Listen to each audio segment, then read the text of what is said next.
साथियों, आज हम आपको देश के आंतरिक खतरों से अवगत कराना चाहते हैं, जैसे कि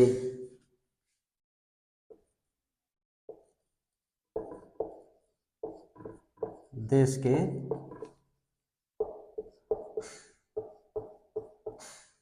आंतरिक खतरे।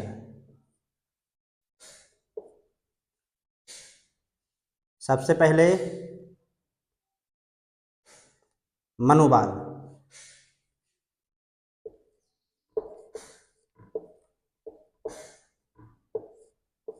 मनुवाद देश के सबसे प्रमुख आंतरिक खतरों में इसका स्थान आता है और इसके दो सहायक खतरे हैं, जिनके नाम हैं क्रमशः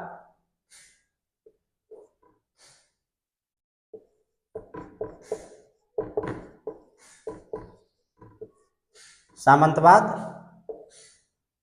और दूसरा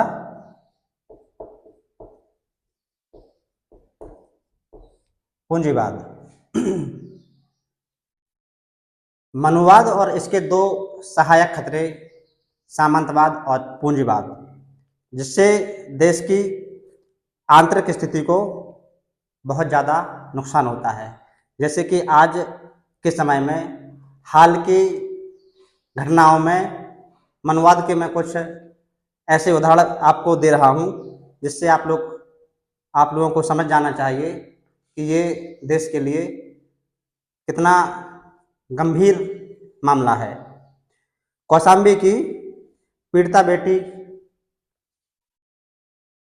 के आरोपी जो है धन्नु तिवारी, ये पहला मामला है हाल की घटनाओं में।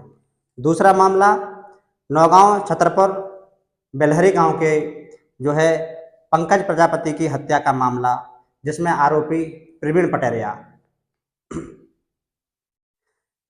तीसरा मामला इटावा के कथावाचक मुकुटमणि यादव, जिसमें आरोपी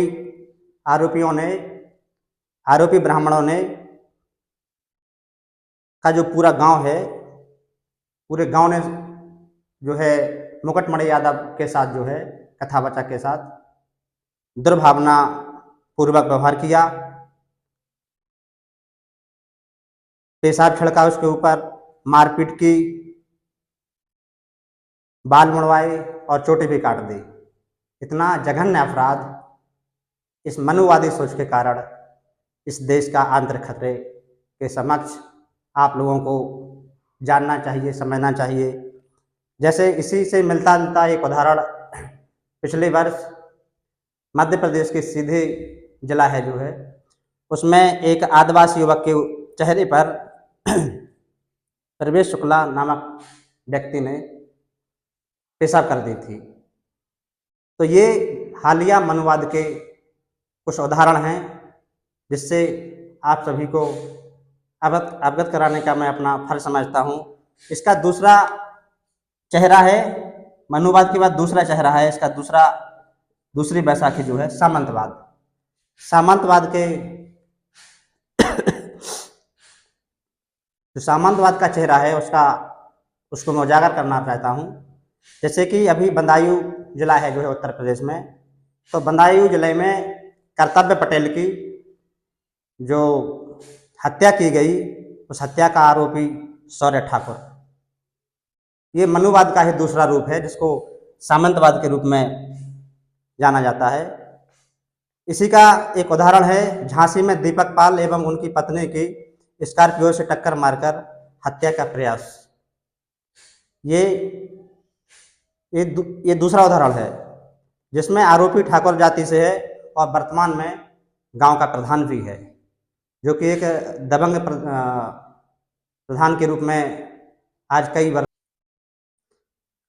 साथियों,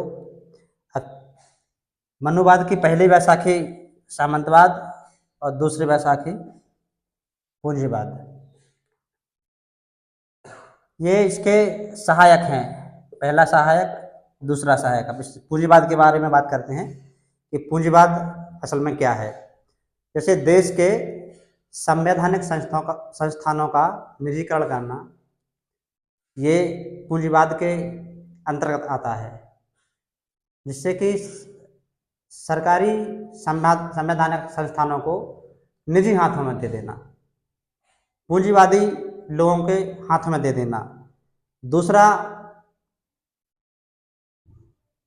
देश के किसानों को तरह तरह के कानून बनाकर एवं षड्यंत्र रचकर उनकी जमीन को हथियाना। कभी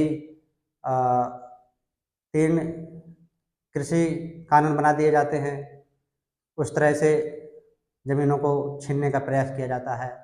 बाद में जब जनता का दबाव पड़ता है तो उसको कानूनों को निरस्त कर दिया जाता है। इस प्रकार से ये मनुवाद और दो मनुवाद के अभिन्न अंग हैं, ये तीनों मिलकर देश के लिए एक आंतरिक चुनौती पेश करते हैं।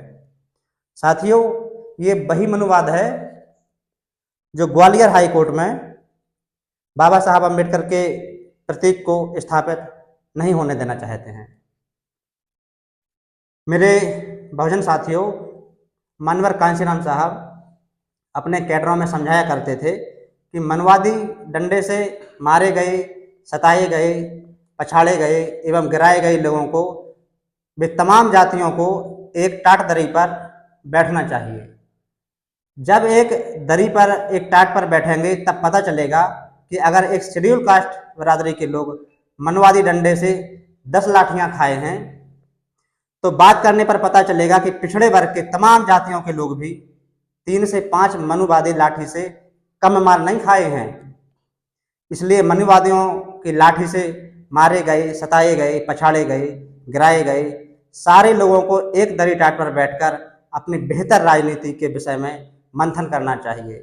अन्यथा अपनी ढपली, अपना राग अलापने से बटे रहेंगे और आपका राजनीतिक और सामाजिक दुश्मन आप पर राज करता रहेगा।